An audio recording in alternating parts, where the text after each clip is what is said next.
अखंड हिंदुस्थानचे आराध्य दैवत श्री छत्रपती शिवाजी महाराज, ज्याच्या संस्कारांनी छत्रपती शिवाजी महाराज वाढले, या स्वराज्याचं देखणं स्वप्न खुललं, अशा मासाहेब जिजाऊ, ज्यांनी शिक्षणासाठी दरवाजे खुले करून दिले, असे डॉक्टर महात्मा फुले, सावित्रीबाई फुले, भारतीय पहिला महिला डॉक्टर आनंदीबाई जोशी आणि आपल्या भारत देशाचं स्वतंत्र अशी राज्यघटना लिहिणारे डॉक्टर बाबासाहेब आंबेडकर, अशा सर्व थोर महापुरुषांना मी कुमारी श्वेता राजाराम पाटील, राहणार सांगली, तुमच्यासमोर विषय मांडू इच्छिते भारतीय संविधान, मूलभूत हक्क आणि कर्तव्याची जबाबदारी. भारतीय संविधान, मूलभूत हक्क आणि कर्तव्याची जबाबदारी. आता भारतीय संविधान, आपल्या भारताचे संविधान हे संपूर्ण जगातील सर्वात मोठे विस्ताराने असणारे भारतीय संविधान आहे. या संविधानामध्ये 395 कलमे होती सुरुवातीला, आता ती 495 कलमे झालेली आहेत. हे सर्वांना माहीत आहे. आपलं भारतीय संविधान म्हणजे काय हेही माहीत आहे. ते कोणी लिहिलं, ते कशासाठी लिहिलं हेही माहीत आहे. ते लिहिण्यासाठी 2 वर्ष 11 महिने 18 दिवस लागले हेही माहीत आहे. पण त्यातील हक्क, अधिकार, आपली कर्तव्ये हे कोणालाच माहीत नाहीत. म्हणूनच आज मला हा विषय मांडावासा वाटला. भारतीय संविधान, आपले मूलभूत हक्क आणि कर्तव्याची जबाबदारी.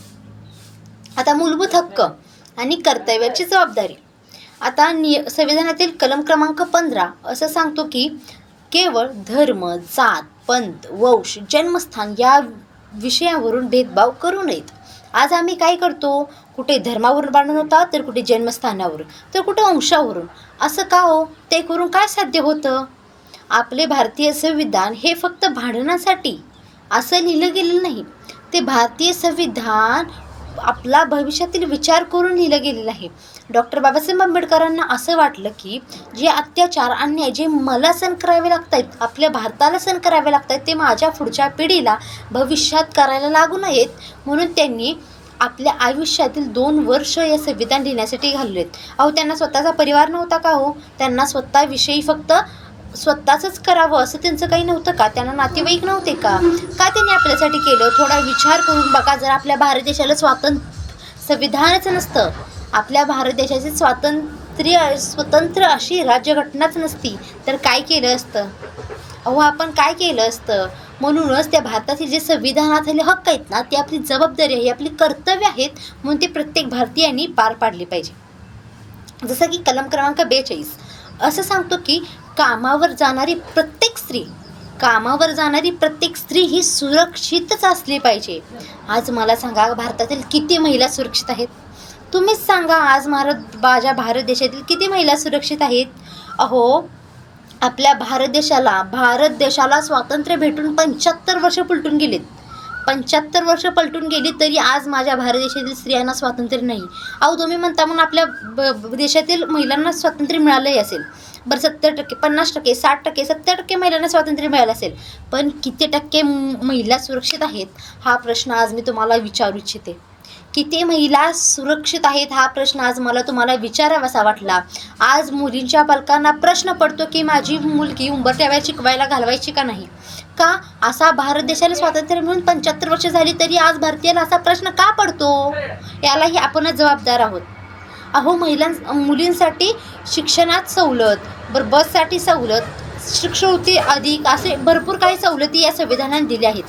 पण आणि अधिकारही दिले आहेत, फक्त ते अधिकार तिला आपण देत नाही.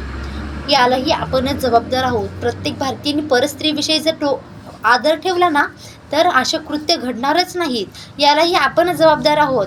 भारतीय संविधान असं सांगतं की ते हक्क प्रत्येक भारतीयाचे आहेत. ते तुम्ही त्या हक्कांचं कर्तव्य समजून ते अंमलात आणलेच पाहिजेत. डॉक्टर बाबासाहेब आंबेडकरांनी संविधान लिहिताना असं नव्हतं लिहिलं की हे फक्त माझ्या जातीसाठी आहे, हे फक्त माझ्या धर्मातील लोकांसाठी आहे. हे संविधान प्रत्येक भारत देशात जन्माला येणाऱ्या प्रत्येक नागरिकासाठी आहे आणि त्याचंही आपण पालनपोषण करणं हे आपली कर्तव्य आहे आणि ही आपली जबाबदारीच आहे, असं प्रत्येक भारतीयांनी मनाला ठमकावून सांगितलं गेलं पाहिजे. आता सर्वजण हा कलम माहीतच असेल सर्वांना आणि या कलमचा म्हणजे वापर सगळीकडे केला जातो. 100% पैकी 99% तर करतात. तो म्हणजे कलम कोणता? 18 वर्ष पूर्ण झालेल्या प्रत्येक नागरिकाला मतदानाचा अधिकार. अहो, तुमचा अधिकार आहे, तुमचा हक्क आहे, तुम्ही पारही पाडता, पण त्यातील कर्तव्य तुम्हाला माहीत आहे का? हो, त्यातील कर्तव्य म्हणजे त्या उमेदवारीसाठी इच्छुक असणारा उमेदवार हा त्या जागेसाठी शोभून असणारा असावा, कर्तृत्ववान असावा, त्याच्याकडे ती लिडरशिप करण्याची असावी. असा उमेदवार निवडणं हे तुमची कर्तव्य आहे. संविधानाने हक्क दिले म्हणजे तुमचा त्या हक्काचा आपण वापर केला म्हणजे ते कर्तव्य संपली असं नाही हो. ते कर्तव्य आहे म्हणजे तो उमेदवार त्या जागेसाठी योग्य आहे का हे पाहणं हे तुमचं कर्तव्य आहे. यालाच कर्तव्य म्हणतात. आणि असं कुठेतरी हक्क वाचून शांत बसतात आणि कर्तव्य पार पाडायचीच राहून जातात. अशामुळेच आज माझ्या भारत देश अजून विकसित झालेला नाही. याचंच दुःख आहे. अजून माझा भारत देश विकसनशील होण्याच्या मागे पळत आहे. तो कधी विकसित होणार यालाही आपणच जबाबदार आहोत. खरंच आपल्या भारत देशाचं संविधान हे फक्त पानावर नाही तर प्रत्येक नागरिकाच्या कृतीतून शोभून दिसते. हे फक्त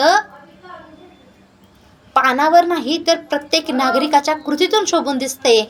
म्हणूनच भारतीय संविधान ही आपली जबाबदारी आहे, ही आपले कर्तव्य आहे असे प्रत्येक नागरिकानं म्हटलं पाहिजे. त्याच दिवशी डॉक्टर बाबासाहेब आंबेडकर जयंती साजरी होईल, ज्या दिवशी भारत देशातील प्रत्येक नागरिक, प्रत्येक भारतीय हा भारतीय संविधानातील हक्क, अधिकार हे फक्त माझंच आहे आणि हे माझे कर्तव्य आहे म्हणून ना पार पाडेल. त्या दिवशीच खरंच डॉक्टर बाबासाहेब आंबेडकर जयंती साजरी होईल असं मला वाटतं.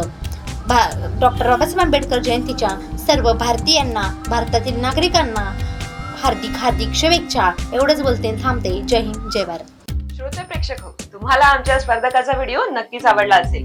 आता या स्पर्धकाला विजयी करण्यासाठी तुम्ही देखील मदत करू शकता. त्यासाठी तुम्हाला या व्हिडिओला लाईक करायचे आहे, स्पर्धकाला प्रेरित करण्यासाठी किंवा या विषयावर तुमचे मत कमेंट मध्ये व्यक्त करायचे आहे. त्याचबरोबर या स्पर्धकाचा व्हिडिओ जास्तीत जास्त लोकांपर्यंत शेअर देखील करायचा आहे.